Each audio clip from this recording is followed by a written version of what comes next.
Okay, so now we're going to do an example of a loft, and so we have to have another cross section. In fact, normally if you do a loft, you would usually have multiple cross sections, and they just want to smoothly transition, create a solid that's smoothly transitioning from one cross section to the next.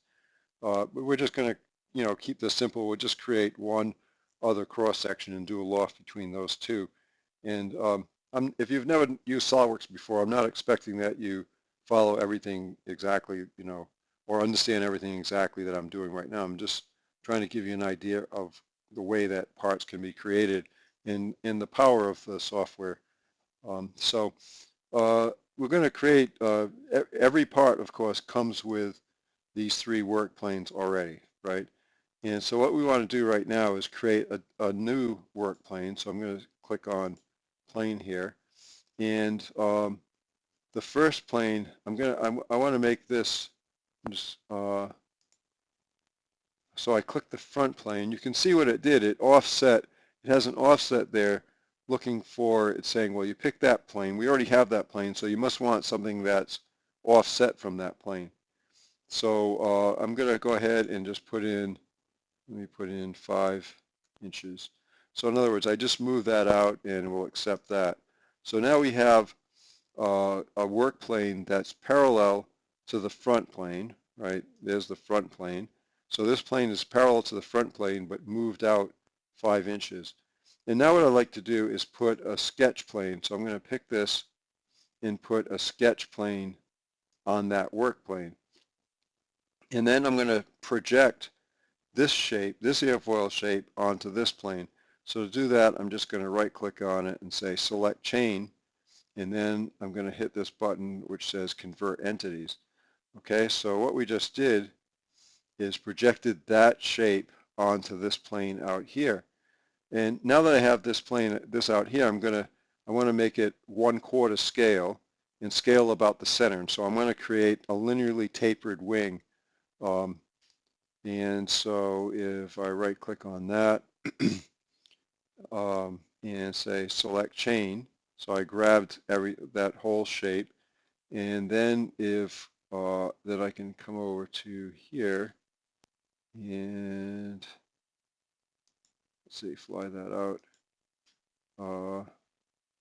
Whoops, I think I got to select that again. Select chain, and what am I looking for? This one right here. So scale entities.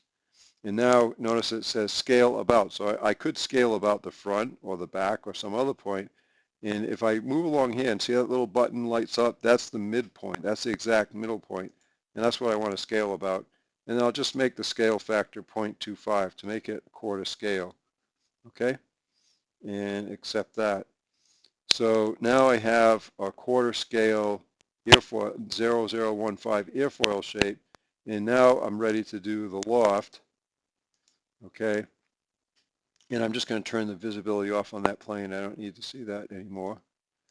And so I'm going to get out of this sketch and then select loft.